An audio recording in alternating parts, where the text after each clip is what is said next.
want to say hello and welcome on behalf of all my colleagues at the Telos Alliance, Telos, Omnia, Axia, 25/7, and Linear Acoustic. We are delighted to be able to sponsor tonight's dinner here at this SBE National Meeting and Awards Dinner. I want to recognize the Telos' partnership with the SBE.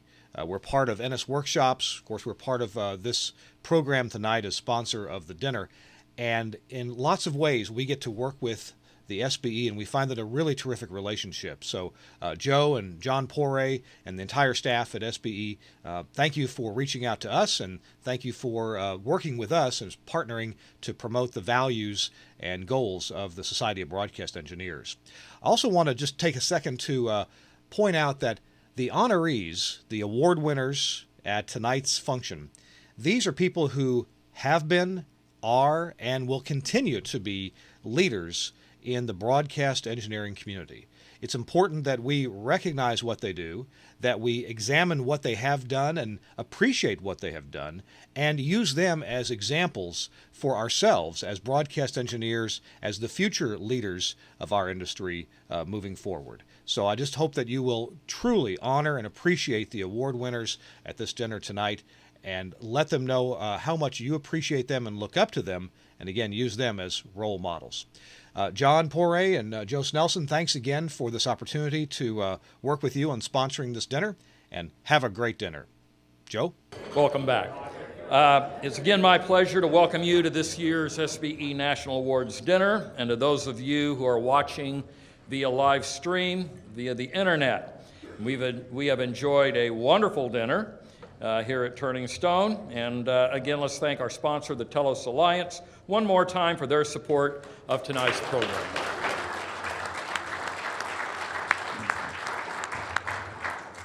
Thank you, Kirk and Telos Alliance.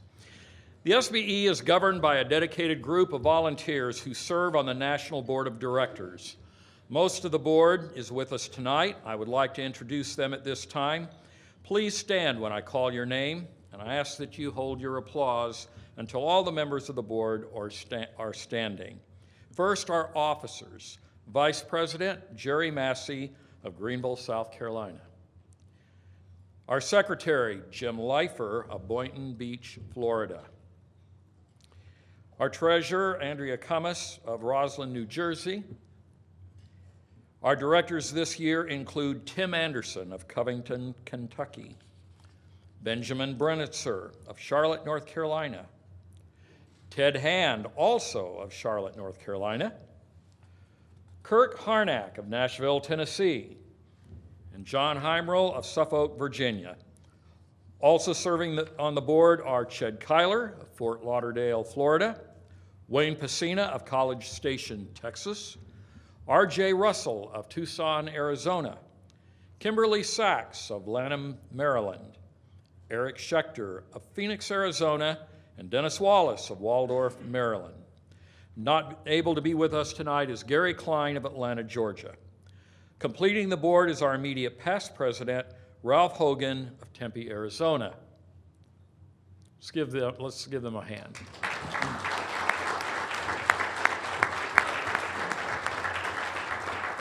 You may be seated.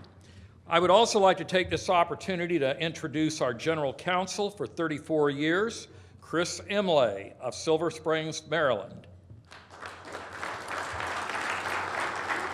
Yes, and Chris is only 34 years old. This group has the responsibility of leading our organization of 5,000 members located in all 50 states and in 30 countries. I'm honored to be serving with such an outstanding group, especially this next year, as we look beyond the Society's first 50 years and on to the next 50. Thank you all for your commitment to the SBE. A number of our past national presidents have been with us today and are in attendance tonight.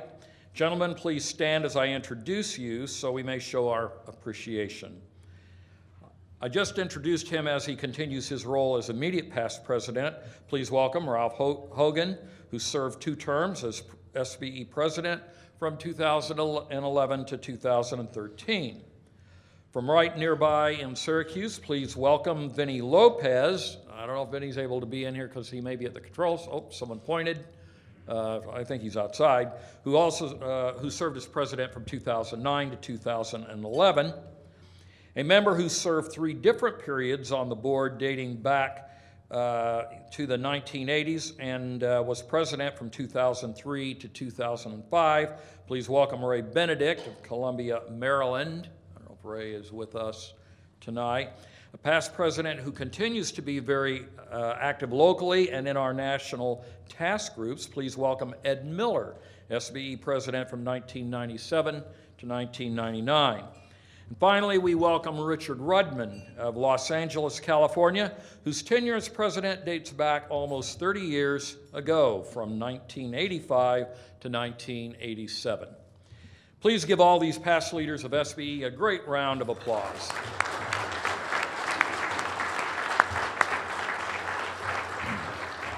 Thank you, gentlemen. For 50 years, the SBE has worked to support our members, providing opportunities for education, certification, and participation and leadership in local chapters. We would like to recognize any of you who have been members of the SBE for 25 years or more.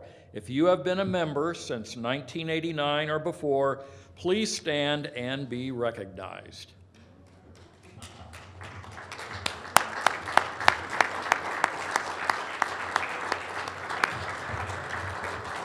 Thank you. The first 300 members of the SBE are considered charter members. They were there at the beginning of the society, and if you have a member number of 300 or lower, please stand so we may recognize you.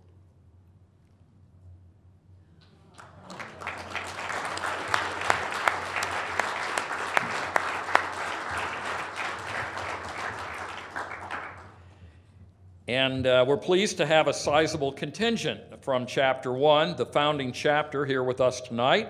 Would the members of Chapter 1, Binghamton, New York, please stand and be recognized?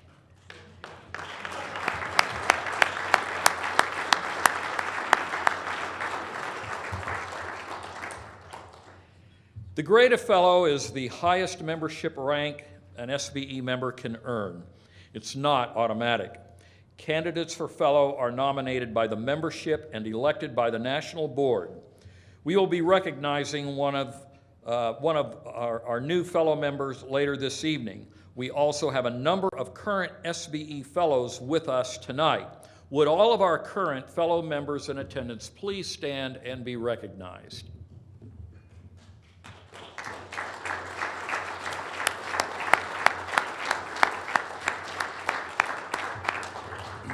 Thank you. We're pleased to have several of the national staff with us this evening. Their work behind the scenes helps to make the national meeting run smoothly, and they work daily on behalf from our headquarters in Indianapolis. Please stand as I introduce you. Kristen Owens, Education Director. Okay, she's behind, so behind me. Megan Clapp, Certification Director. And Executive Director John Porake. Let's give him a hand, please.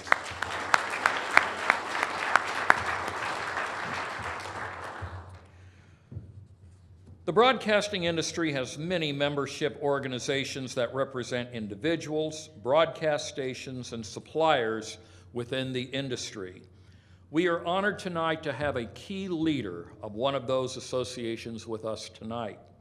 Sam Matheny is new to the National Association of Broadcasters, but not to broadcasting.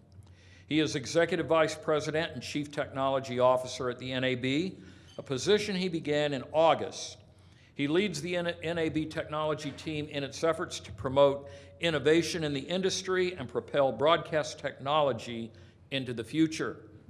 He also provides overall leadership for NAB Labs activities, including oversight of NAB Labs TV and radio technology committees.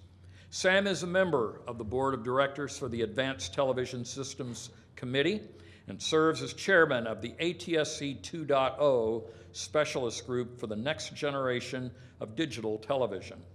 He is also a member of the FCC Communications Security, Reliability, and Interoperability Council, as well as a member of the Academy of Digital Television Pioneers and Mobile 500 Alliance. Sam has almost 20 years of experience in the broadcast technology industries. He previously served as Vice President of Policy and Innovation for Capital Broadcasting Company, where he focused on strategic media applications, mobile wireless content delivery, smart TV, and helped secure patents for broadcast internet distribution. He has also held management positions with mobile development, satellite, digital television, web development, and interactive video companies. Ladies and gentlemen, it is our pleasure to welcome Sam Matheny to our program tonight.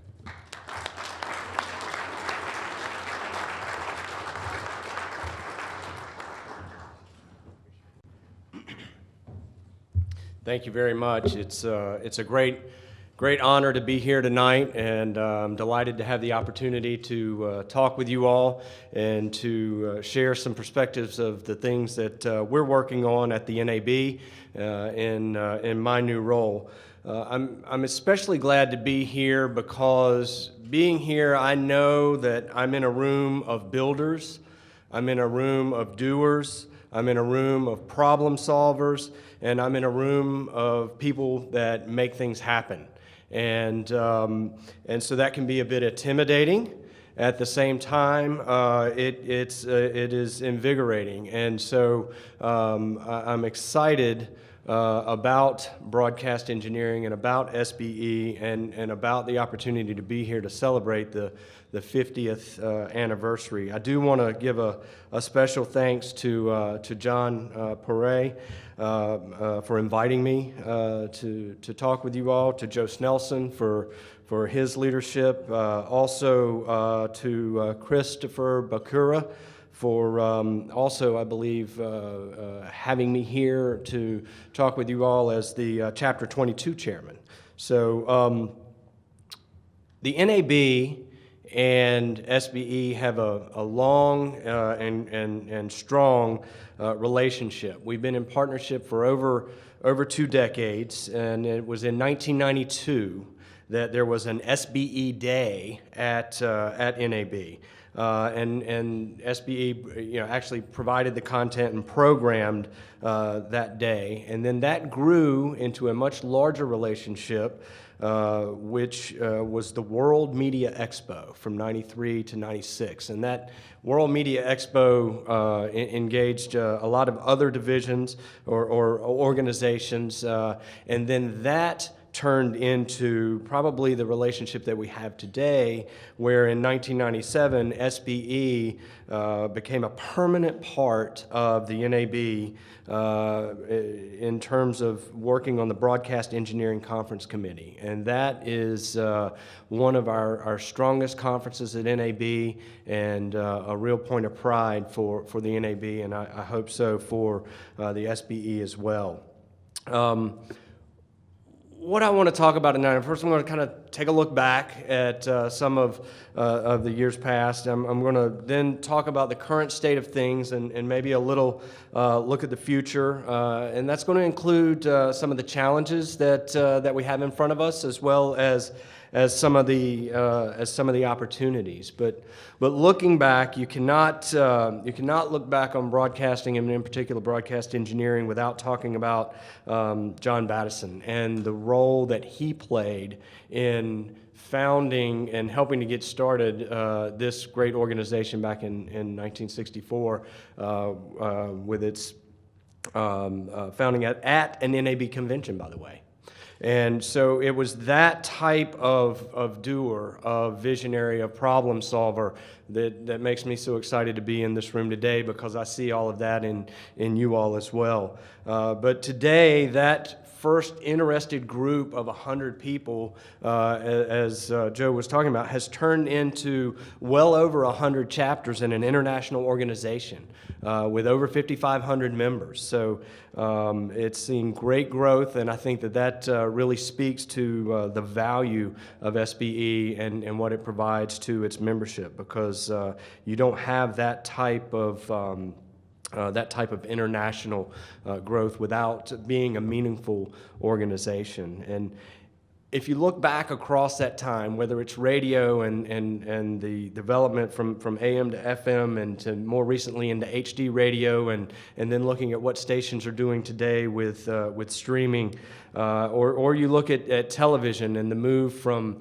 black and white to color, going from reel to tape to discs to now, you know, other forms of storage, the move from analog to digital, the idea of going from microwave, using fiber, using bonded cellular to actually get video signals back into the station now. There's been so much change, and then as you look forward and you say, well, okay, there's 2K and 4K and 8K, and where is all this going?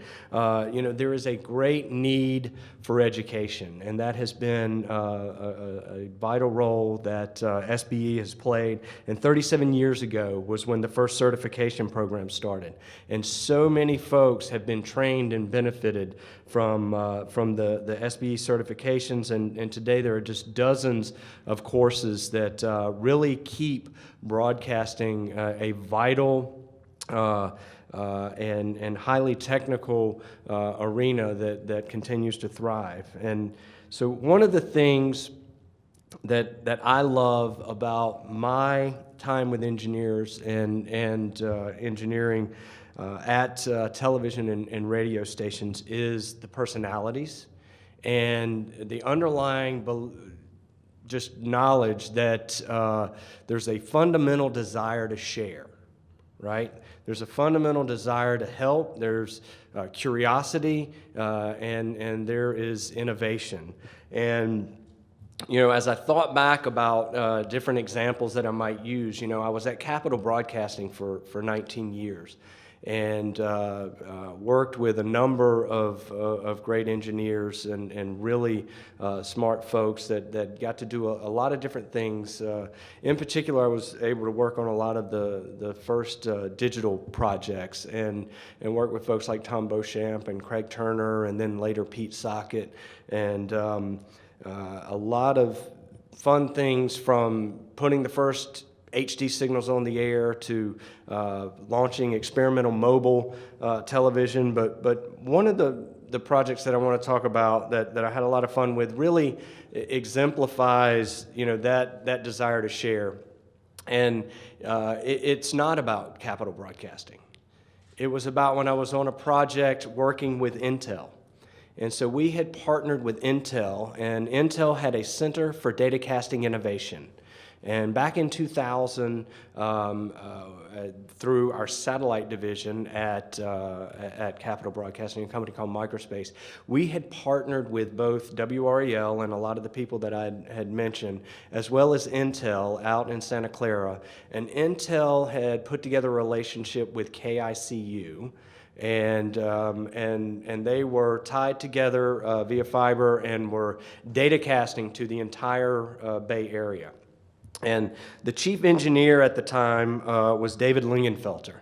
And David, when I got to go out to San Jose and work with the folks at Intel, you know, he was very gracious and welcoming, but two, said, "Come on, let's go up to the tower.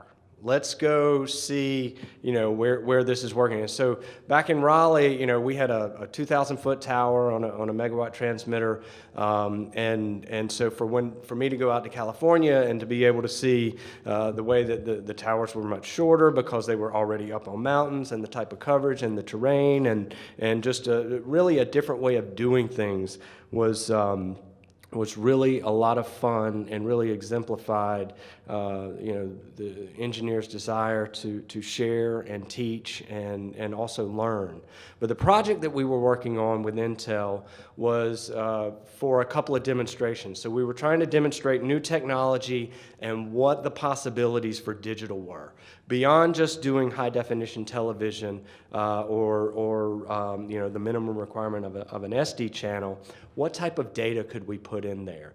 And so what we had done is we had originated an IP data streams. So this included everything from websites and movie files and games from Red Storm Entertainment, all the way to just streaming video using the real networks video encoders. And those were typically used over traditional internet, but we were taking that IP and putting it over MPEG and then delivering it out via broadcast. So we had an uplink in Raleigh, downlink in both WREL in Raleigh as well as in the Center for Datacasting Innovation. That then piped over to KICU, and we were able to show at the MCAS 2000 show, as well as at the Real Network Developers Conference, a couple of applications of IP over MPEG delivery using the broadcast system. And that was great because it did what we needed it to do. We proved that it worked. What we didn't know, and this was a really valuable lesson, was later that year, actually the next year, we still had this system up and in place, and it was really for demonstration purposes. But we were in the midst of a severe ice storm. And during the midst of this severe ice storm, you all, and I know I'm in Verona and north of Syracuse, but we don't do ice very well in Raleigh. When the ice hits, it's like somebody blows a whistle and everybody drives in a ditch. I mean, it's terrible. And so we were in the midst of one of these really bad ice storms, and we lost internet connectivity to our building. And we prided ourselves at the time not just on our ability to deliver the latest, most important news over the air, but also on keeping our website up to date. And because we did this data broadcasting program, one of our engineers reminded us, hey, don't we have the data broadcast system up? Yeah. Well, can't we, data broadcast over to where our data center is and push all of our files there so we can update our website? Yes. So we immediately took something that started off as an experiment and a demonstration, and we turned it into a real-world benefit that kept us on the air, if you will, on our website. It kept us up and running, and it demonstrated really the power of being digital and the ability to take that flexible system and do new things with it. And it was all because of engineers that was able to happen. Now, looking forward, I'm still looking to the day where we're able to actually broadcast those things directly to the home, and people will have those sorts of IP receivers directly. But that was a great example of problem solving, of breaking new ground, and of using technology in a new way. And it all started and was generated through the generosity of other engineers that wanted to share and collaborate on a new project together. And so when I think about that, I also think about what we're doing today as we begin to pivot and look forward with NAB Labs. And so I just want to talk a little bit about a couple of things that we're doing at NAB Labs, because you may have heard of NAB Labs, but kind of, what is that? And so a few of the things that we're working on today with NAB Labs would be AM all-digital testing. So the idea of taking the Ubiquity in-band on channel and taking and looking at not using a hybrid system, but putting it all digital. And just earlier this week, David Lair was up in Seattle and doing some tests with a couple of stations, and that was our 8th field test that we did.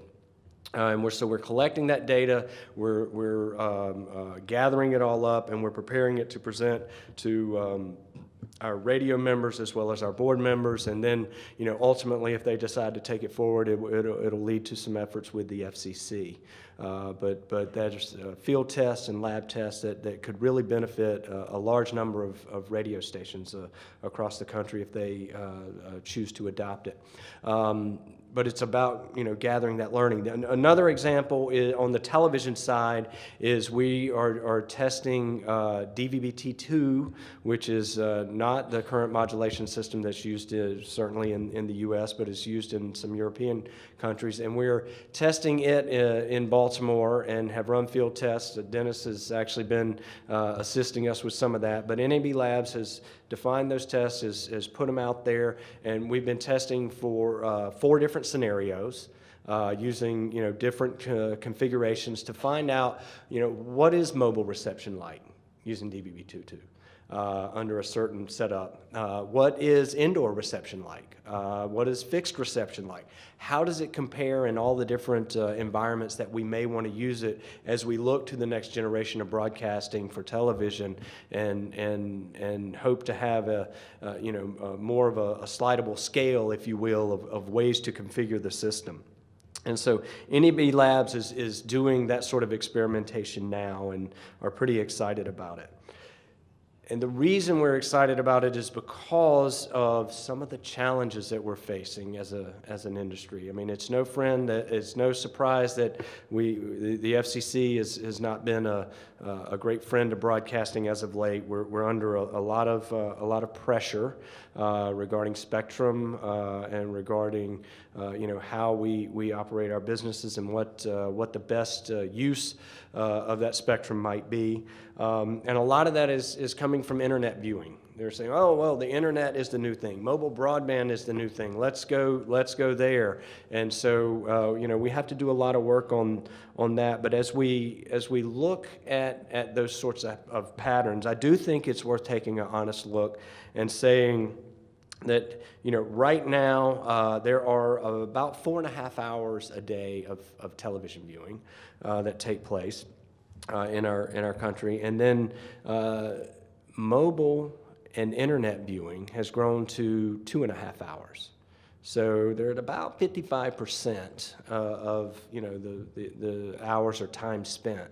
Now, television viewing is kind of holding its own and holding steady. If you count DVRs, it's actually has grown, but it's not. I'd say it's kind of holding steady. Whereas if you look at internet viewing, and by internet viewing I'm talking about on your computer, it's also kind of holding steady. But mobile viewing is growing rapidly, and that trend is not expected to change. And then if you look at viewing on internet-connected devices, which today include smart televisions, but also include devices like Roku, Apple TV, the Amazon Firebox, and others. That number goes up even more. So the content that has so long been the domain of broadcasters, is now, starting to pop up in places like Netflix and others. So we have to be aware of that and understand how does broadcasting fit in that context. Looking at the radio, I think the hybrid radio app that was launched by Emmis is getting over 600,000 minutes of listening a day. Now, keep in mind, that's only on one carrier, Sprint, and that's only on a select number of handsets. But there is great demand on these devices for the consumption of broadcast content. But there are also lots of people who would say, hey, I'd rather build a different kind of business by streaming it to you. So we've certainly got to be aware of the growth in streaming. As we look at what the mobile folks are doing, there's something called LTE broadcast, and AT&T and Verizon have announced that they have trials for LTE broadcast, or they have intentions of deploying it. As we've looked at the time frame and the possibility of a meaningful deployment, it's probably going to be in 2018 or 2019 before they're able to actually get the devices in the market, get the hardware and software configured.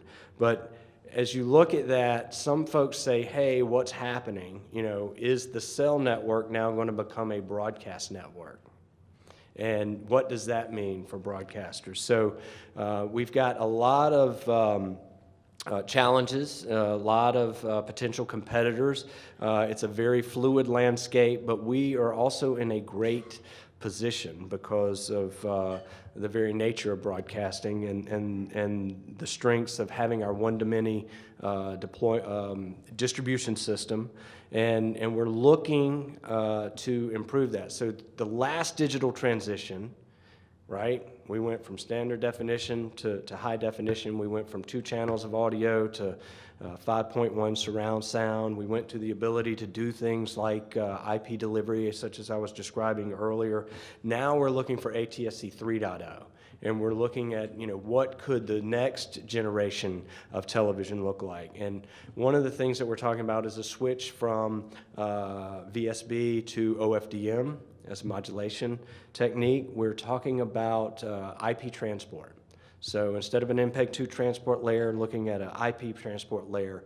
And if you think about a couple of the points that I just talked about, a couple of the challenges that we're facing in terms of distribution, and you look at the way DOCSIS is going and the way some of these other technologies and over the top is going, being on an IP platform, in my opinion, is probably going to be one of the biggest and best improvements that we could make to broadcasting, and that supports so many other business opportunities that may not even be well understood at this point. We're also looking at high-efficiency video codecs, and so a new compression standard that will enable us to do either more HD channels or more SD channels, or certainly could look to do 4K or perhaps even beyond with that. And we're also getting much closer to Shannon's limit in terms of signal-to-noise ratio. So those are some great improvements that are on the table and that are teed up and that are being actively worked on in the ATSC today. And I kind of boil all that down into we can deliver more and we can deliver better. And when you can deliver more and better, then that puts you in a good place. So I want to sort of recap by just, again, saying that broadcasting is in a wonderful place. The NAB and SBE have enjoyed a strong and successful relationship. Every, good organization, I believe, celebrates its people. And that's what tonight is about, is celebrating its people. And so I look forward to seeing the winners and meeting them in person and congratulating them. And I'm delighted to be here tonight and be a part of this. I do think we have a bright future. As Jim Goodman used to say, the golden age is upon us. It's not behind us. And it's just up to us to seize that opportunity because we have the best delivery, we've got the best content, and we have the highest level of engagement. But we can't stand still. So my challenge to you would be to keep solving, keep innovating, keep sharing, and keep serving. Thank you.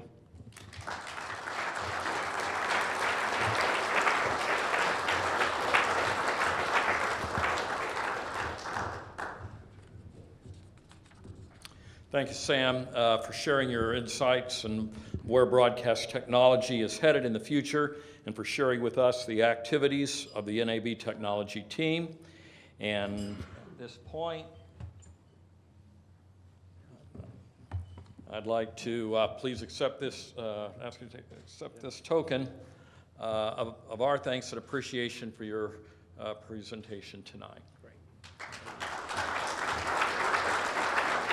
Thank you.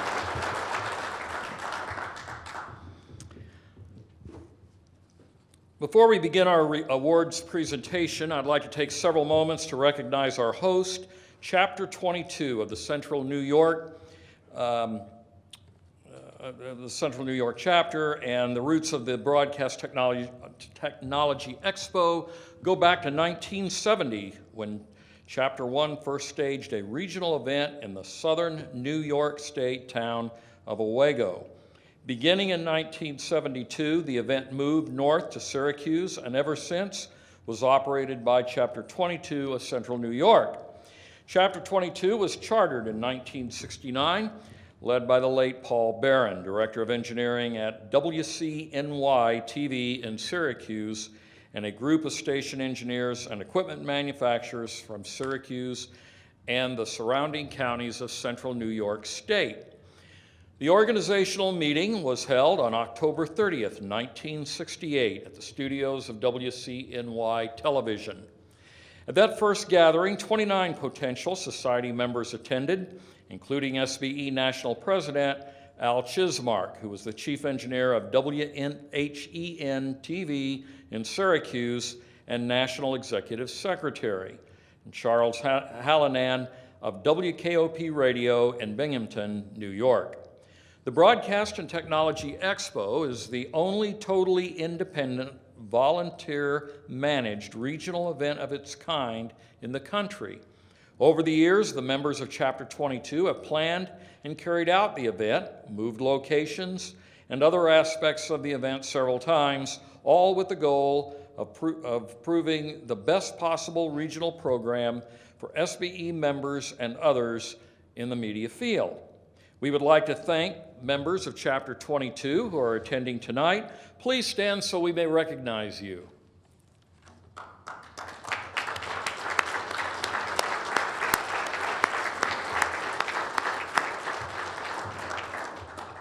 And I'd also like to recognize the chairman of Chapter 22, Christopher Bakura, who also served this year as chairman of the Expo. Christopher, please join me at the podium.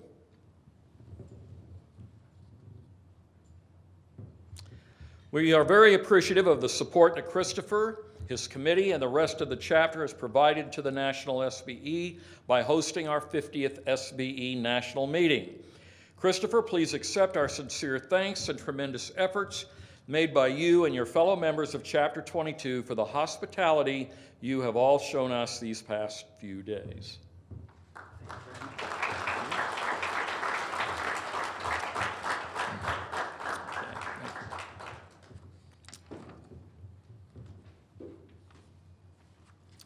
Since 1989, the SBE has recognized outstanding achievement in volunteer service by our members and chapters with the SBE National Awards.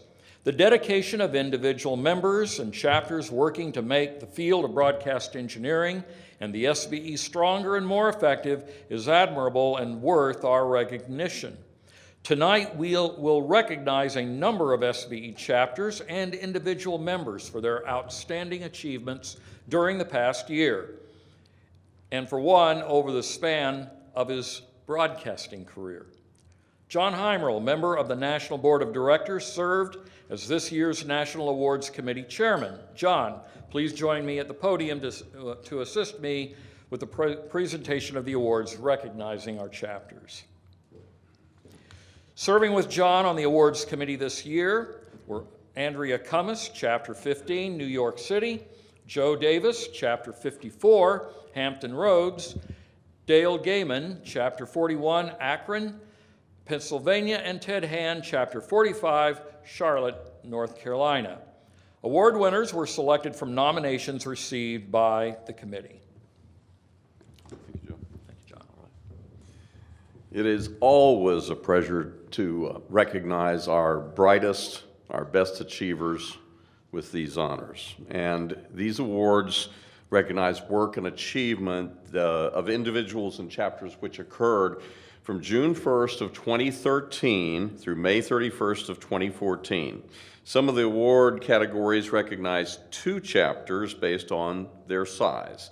Class A represents the chapters whose membership is less than the national median in 2013 of 33 members, whilst Class B are those chapters who have 33 or more members.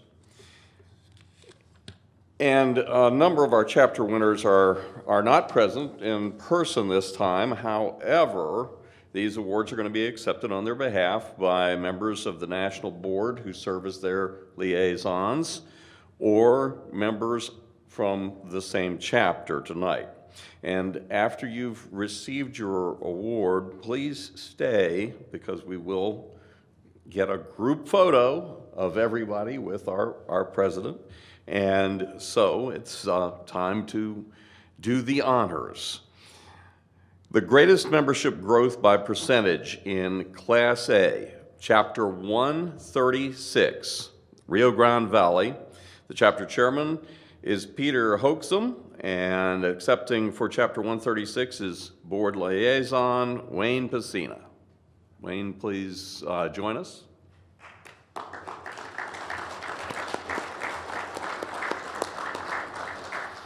Greatest membership growth by percentage in Class B, Chapter 32, Tucson, Arizona, chapter chairman Mark Simpson. And accepting for Chapter 32 is chapter member R.J. Russell. R.J., if you would join us, please. The highest average member attendance at chapter meetings in Class A, Chapter 134, Beaumont, Texas, Lake Charles, Louisiana.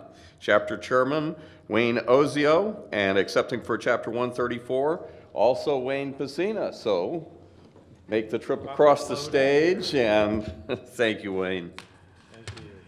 Highest member attendance at chapter meetings in Class B, Chapter 66, Fresno, California, chapter chairman Ken Holden, and accepting for Chapter 66 is Ralph Hogan, past president.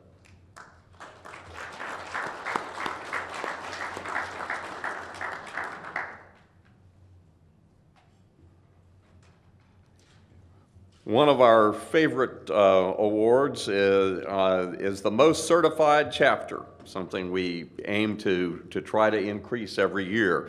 Chapter 118 in Class A, Montgomery, Alabama, chapter chairman Wiley Boswell, and chapter certification chairman for Chapter 118 is Charlie Greider, and accepting for Chapter 118 is Ched Kyler. Come on up, Ched. Most certified chapter in Class B is Chapter 131, Inland Empire, California. Chapter chairman, Don Barty. Chapter certification chairman is Paul Claxton. And accepting for Chapter 131, once again, is Ralph Hogan.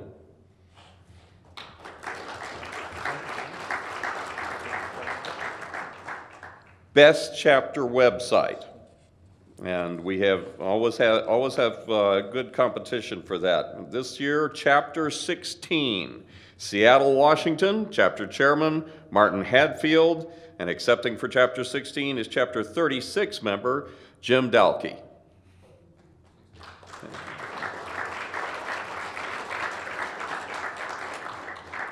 And Best Technical Article, Book, or Program Award goes this year to Jeremy Ruck of Canton, Illinois, Chapter 49, Central Illinois, for the article We Ponder an All-Digital Future, which appeared in the May 2014 issue of Radio Magazine.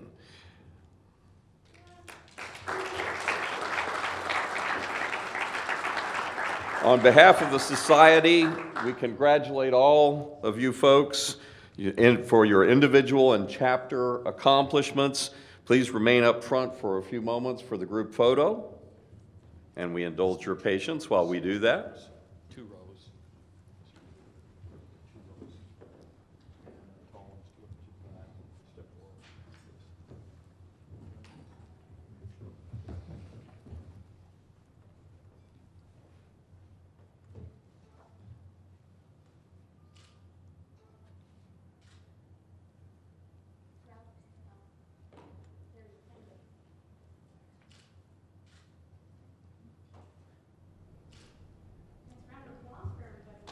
Thank you, folks, very much.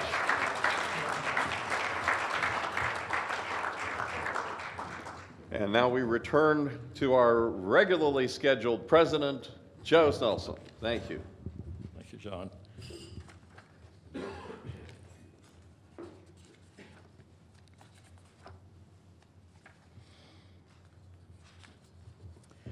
Final portion of our awards presentation recognizes special achievements, first by a company and then by individuals.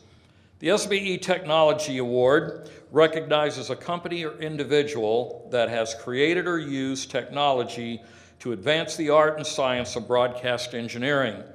Tonight we present the SBE Technological Award to DVEO, Division of Computer Modules Incorporated. The award recognizes the company's development of the UDP packet recovery technology Dozer Box 2 IP.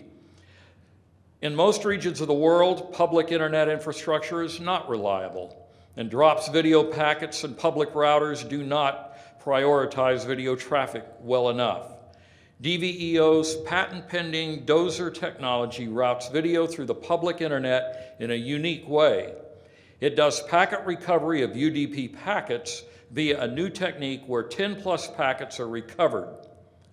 Accepting the award for DVEO is Lazio Zoltan, CEO of Computer Modules Incorporated. Les, please join me at the podium.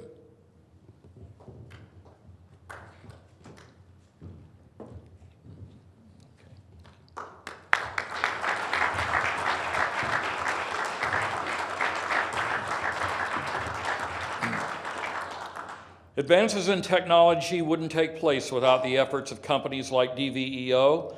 Members of the SBE are always encouraging development of new technology, and we applaud DVEO for its development of the Dozer technology. Congratulations to you and your company.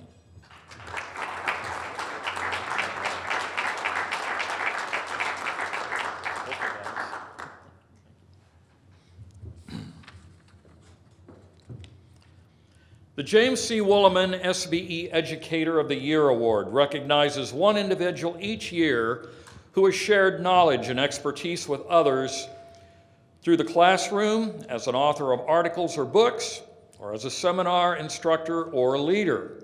The award's namesake, Jim Woolliman, was national president of the SBE from 1973 to 1975 and is considered the father of SBE's certification program, which is over 40 years, has been the preeminent measure of technical knowledge within the broadcast industry. This year's recipient has been instrumental in continuing the development of broadcast engineers and the involvement of educational requirements for the U.S. Army Visual Information Center. He has implemented educational programs using current technologies. Our recipient entered the military and served in numerous assignments, both in the U.S. locally and abroad, including Korea, Turkey, Texas, and Maryland. He has overseen and mentored young troops by providing effective training in everything from climbing towers in Korea to developing programs that train young soldiers on foreign standards. He became an instructor for the Defense Information School, we also call DINFOS, in Maryland, eventually earning the role of master instructor. He taught over 250 service members at the only military school recognized by the Society of Broadcast Engineers. His accomplishments at DINFOS include developing and writing a 48-lecture-day program for learning basic electronics and new lesson plans for television studio operations. Our recipient is stationed at the Non-Commissioned Officer Academy in Maryland. He teaches the Advanced Leaders course for broadcast engineers in the Army. Within the last year, he has taught 20 advanced level broadcast engineers spanning from the White House to Afghanistan. Through his teaching, our recipient has mentoring and trained leaders to be proficient in managing small teams to achieve broadcast communications goal for the Department of Defense. He not only teaches basic broadcast engineering fundamentals, but also how to implement these fundamentals and serve as managers in combat environments. Through his dedication and passion for teaching, he is always willing to find and implement new avenues to enhance the adult learning experience. We are very pleased to award the James C. Woolliman SBE Educator of the Year Award to Staff Sergeant Norman P. Portillo, CBT of Baltimore, Maryland. Sergeant Portillo, please join me at the podium.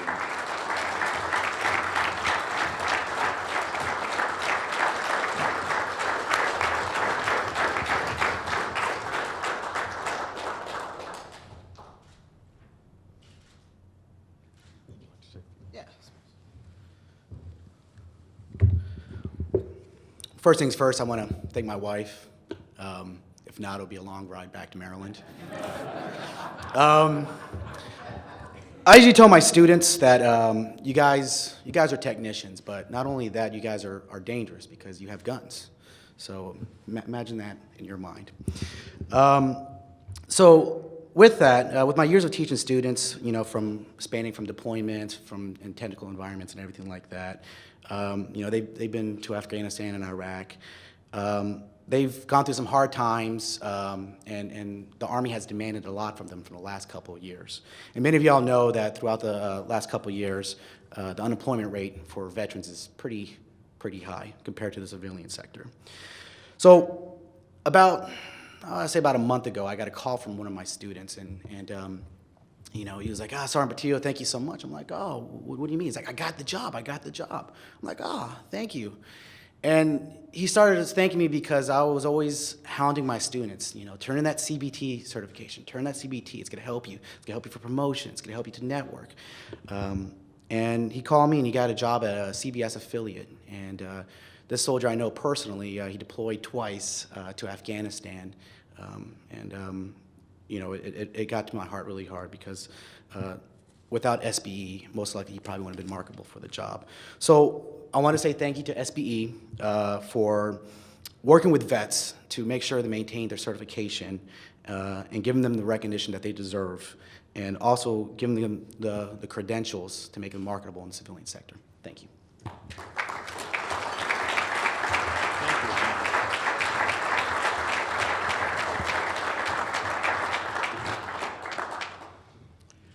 The Robert W. Flanders SBE Broadcast Engineer of the Year recognizes an individual who has made significant contributions to broadcast engineering and has furthered the goals of the Society. Robert Flanders was the longtime Director of Engineering at WRTV Television in Indianapolis, and from 1971 to 1973 served as the Society's 5th president. It was during this time that he took steps to make vast improvements to professionalize the operations of the SBE, moving the records to Indianapolis and hiring the Society's first staff help, his own secretary, to keep membership records. In the mid-1960s, he was also instrumental in creating the forerunner of the SBE Leadership Development Course, which continues today.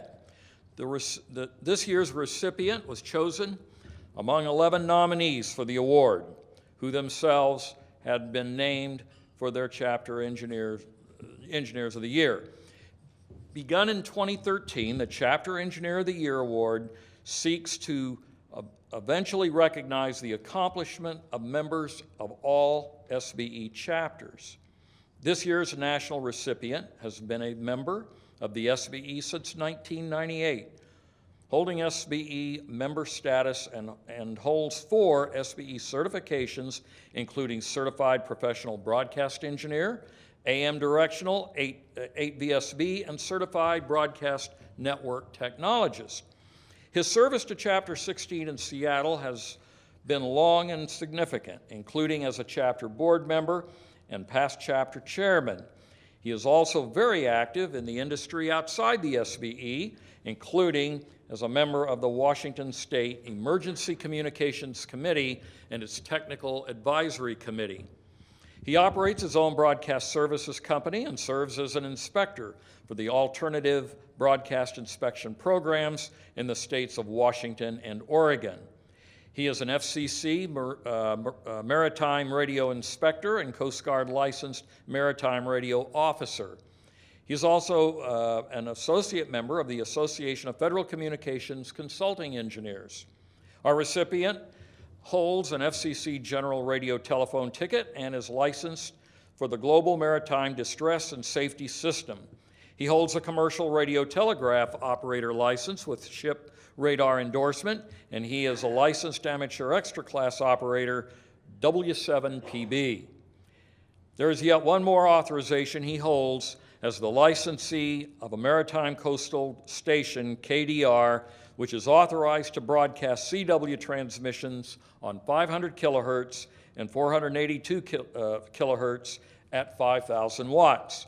Our recipient holds 8 patents for innovations in the broadcast and communications industry, and his current projects include a new approach to FM boosters using single frequency network technology and an AM directional antenna monitor system using fiber optics and FPGA technology.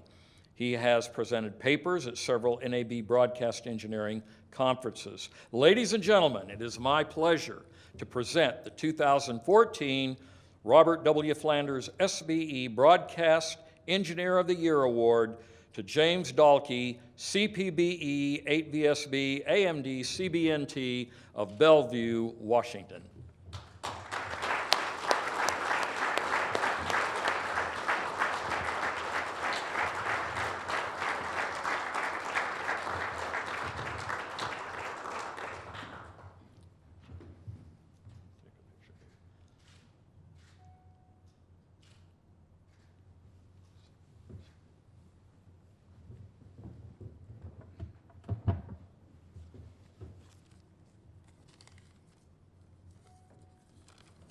I was pleasantly surprised last summer when my Seattle chapter awarded me the Chapter Engineer of the Year Award at our summer picnic on Vashon Island. And I was even more surprised when I got a call from Megan, who told me that I had been chosen for the SBE National Engineer of the Year Award. At first I thought I need to call my mom. But then I realized that wouldn't work. She's already looking down and she knows about it with a smile. My second thought, hey, this will look good on my resume. And then I thought about the fact it's been a while since I sent out a resume. I thought crossed my mind this will look good in my obituary, but I thought it's a little premature for that. In reality, I do realize that this award is a reminder to me that it is time for me to share my experiences in the broadcast industry with those in the coming generations. That my knowledge and experiences can be an encouragement to them, and I oftentimes am particularly concerned about encouraging young people to get involved in broadcasting. I'm from the Seattle, Washington area where we have Microsoft, and all of the young people I know, including my grandkids, would much rather play and engineer video games than they would get involved in ham radio like I did when I was a kid. One of my current projects is an LPFM KXSU, which I am building out for Seattle University. And part of that project involves working with the students and staff at the university and learning some of the professional aspects of broadcast radio. I'm also going to be sharing some of that experience at the College Broadcasters Association, which is holding their national meeting in Seattle here in a couple of weeks. I got my license when I was, my ham license when I was 14 years old.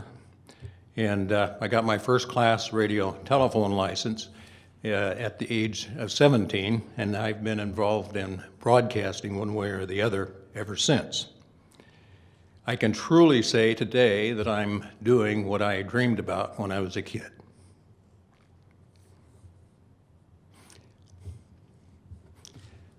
I want to thank my family, my wife, my kids, my grandkids, and now I even have great-grandkids, for having a papa who's oftentimes thinking out of the box and challenging them. I want to thank the SBE for their encouragement through the certification programs and the professional guidance that I have received through SBE National I want to thank my fellow members of the Seattle chapter at 16 and their encouragement, as well as the Seattle broadcast, as the Society of Broadcast Engineers as a whole, for this honoring award. I'm looking forward to looking up to this award and all that it represents. Thank you.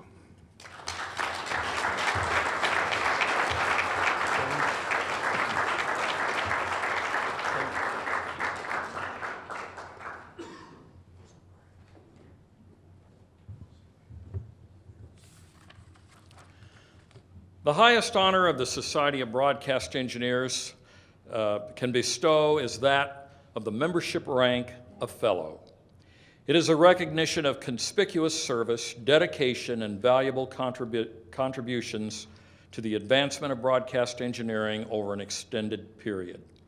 Since 1970, 74 members of the Society have been recognized by their ascension to the Fellow grade, and we're pleased to add the 75th member to that group. A number of SBE Fellows are in attendance tonight, and as is our tradition, I invite them to gather behind me on the stage so that we may help welcome our newest Fellow inductee. Our recipient learned electronics by attending night school in the Bronx in the early 1940s, prior to World War II. His career in broadcasting started in 1942 as a telephone switchboard operator at WNBF in Binghamton, New York. He joined the U.S. Signal Corps Reserves, serving as a technical sergeant in World War II, and studied at Drexel Institute in Philadelphia. During the war, he learned to communicate over submarine cables with Western Union. Following the war, he joined WSNY in Schenectady, New York, as a transmitter engineer, and later was instrumental in putting WNBF TV on the air. In 1957, he was in charge of getting WINR TV, now WICZ TV, on the air. He was chief engineer of WINR TV, WICZ TV for many years, and later became a consultant for Stainless Broadcasting, now Northwest Broadcasting. There, he was instrumental in getting many of the affiliates on the air with digital transmitters. He's a charter and life member of SBE, holding member number 117. With Charlie Hallinan and others, he was a founding member of Chapter 1 in Binghamton, New York in 1964 and became the chapter's second chairman. He also served Chapter number 1 as its certification chairman for 36 years, from 1975 to 2011, and as a chapter frequency coordinator for almost 20 years. He is life certified as an SBE certified professional broadcast engineer. He is known by his peers for his willingness to share his knowledge and equipment, even at his own expense. He has welcomed new technology after thorough examination and thought. Ladies and gentlemen, I am honored to present to the membership designation of SBE Fellow upon Gino Riccadelli, CPBE of Vestal, New York. Gino, please join me at the podium.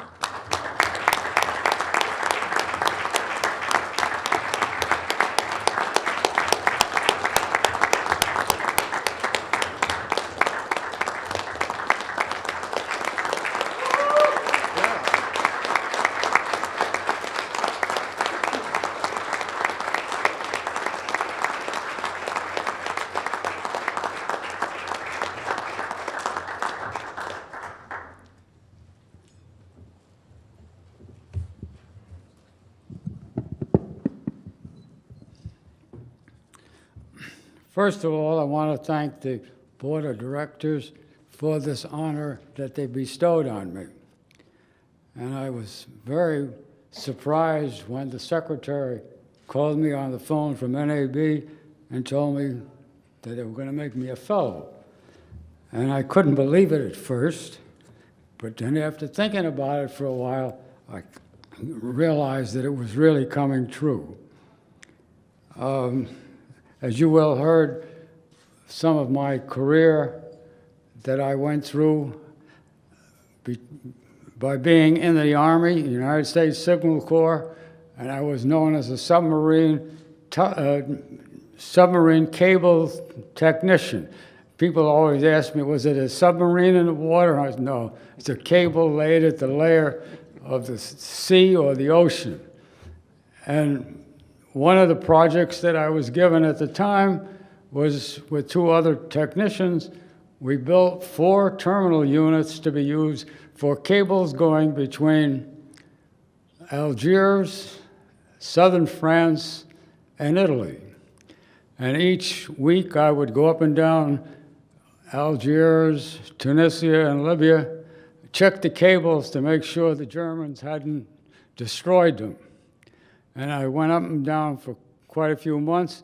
And prior to the invasion of southern France and Italy, I went down to see the cables, and sure enough, the Germans had cut it. So that project died because the Allied forces got almost into Germany before we needed any of that communication. So these 4 units that we built, I said to myself, what are we going to do with them?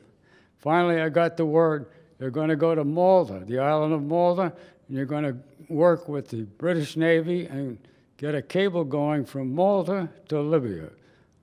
I did that for 3 months, and then they sent me back to my outfit in Italy, and I have one little story I always tell.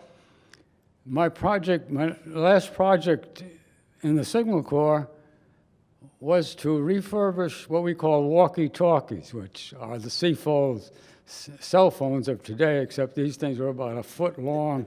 I had an antenna that almost went up to the sky. And the infantry and artillery and other units used these things for communication. Suddenly one day, truckloads, dump trucks of these things came in. They dumped all these things on the ground. I looked at them and I said, how are we going to get all these things going? Because they wanted these refurbished, sent to the Japanese war front. And I looked at my 2 colleagues and said, we're not going to get this done fast enough, because what they wanted was at least 100, 150 units per day to be shipped to the Japanese war front. So I went to my colonel who was in charge of the project, and I said, I need help. He said to me, okay, I'll see what I can get you. A few days later, 30 German prisoners of war appeared. Okay? And I said to myself, how am I going to communicate instructions? I don't speak German. How am I going to commute? I go to the sergeant in charge of these gentlemen, and I said, well, you got a translator? He said, we don't need a translator. These guys know your equipment. We captured hundreds of these things. So I said, okay. So we then, for 2 or 3 months, we turned out these units, and I went out and hired 20 local Italians to help my guys package these things up. And then the war ended in Japan, and I and 30 prisoners of war, we all went home.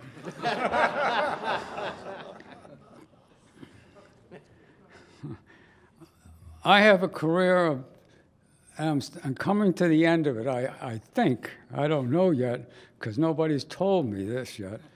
But I've come to the end of about 68 years of being into this business, because when I got discharged from the Army, as you well know, I got my first job in broadcasting at a little 250-watt station in Schenectady. I then proceeded to get into television, and one of the interesting things that I found when I was told this is your project, I said, what do I know about television? I know radio, because I've been in radio for a while. Finally, RCA sent a field engineer, and he came on the scene, and believe it or not, I ate breakfast, lunch, and supper for 30 days while he was there, and that's how I learned anything about television. I finally got started, and I put that station on the air. I then put another commercial station on the air in Binghamton. I put the a public broadcasting station on the air, and then I proceeded to go and work as a consultant for two companies. One was Stainless Leasing, which is a tower company. Some of you are familiar with it. It's gone out of business, but it still does service work. Anyway, I did that for about 12 years, and finally I turned it over to another gentleman in the group of 6 stations, because my project was to get those stations converted from analog to digital. I accomplished that, and then my wife had some health problems. I had to become a caregiver, and I stopped doing that. And right now I'm a consultant just for one station in Binghamton, New York. The SBE educated me. If they didn't do anything else, they educated me. I went to workshops whenever they were close enough to Binghamton, New York. I went to one workshop 10 years before we got into digital television. I went to that workshop. I came back to the station, and I said to a couple of engineers who were working on my staff, I said, I got this information, maybe you're interested in it. And they said, both of them said to me, digital's never going to go. People can't afford to go out and buy digital television sets. It's never going to take off. Just forget it. I said, okay, if that's the way you want to feel. I said, but it's going to come, and you're going to become a dinosaur because you're not going to be ready for it. So that was one of the things that I got out of SBE, plus the various books that you could buy at the bookstore. I had a library full of books on all sorts of technical things that you could buy at the bookstore. And I used to say to my colleagues, you want to read some of this stuff? Well, some of them would read it, and others would say, well, you know, I don't have to worry about that, so I don't want to read it either. But I got great stuff out of those books, which I turned over to the present chief because I've read them all. So that's one of the things that SBE has done for me, plus meeting all various different people throughout the industry, plus the exhibitors. As you went and watched all these exhibits that we used to have, we had the first exhibit convention in Owego, New York, a little town outside of Binghamton. And we did that for a couple of years and then discovered we weren't big enough. We didn't have enough members to take care of it. So we went, and Channel 22 took over and did a fine job all these years. So that's roughly my career and a few little things that happened along the way. I went to a station in Reading, Pennsylvania. I'll give you another little story. The station could not get to full power. Their staff didn't know how to do it. And finally, I went there, and I spent about 6 months there. I left because I knew the station was going to go dark. And the reason it was going to go dark is that the owner, his wife's money is what they were using to build the station, and she finally ended up divorcing him. That was the end of the station. So that was another interesting thing that I came across in my career. So again, I want to thank the SBE and the directors for the honor that they've given me tonight, and I hope that my little stories have kept you amused. Thank you.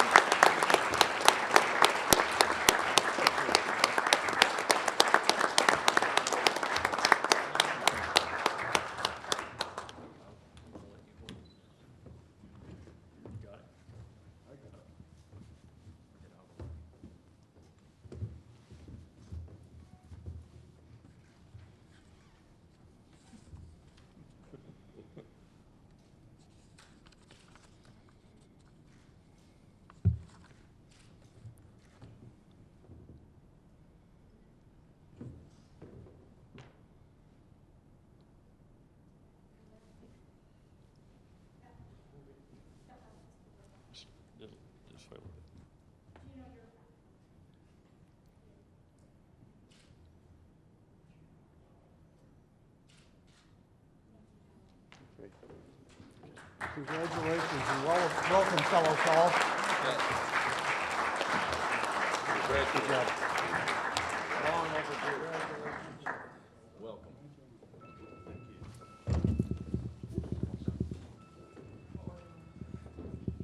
Thank you.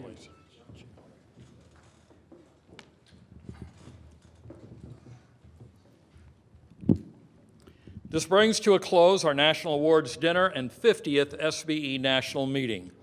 We look ahead to 2015 with much anticipation as we, as a professional society of broadcast and media professionals, will carry the responsibility of implementing the latest technology to the benefit of the viewing and listening public. I congratulate all of tonight's award winners and ask that you assemble briefly all the winners to the left of the podium after we close for photographs.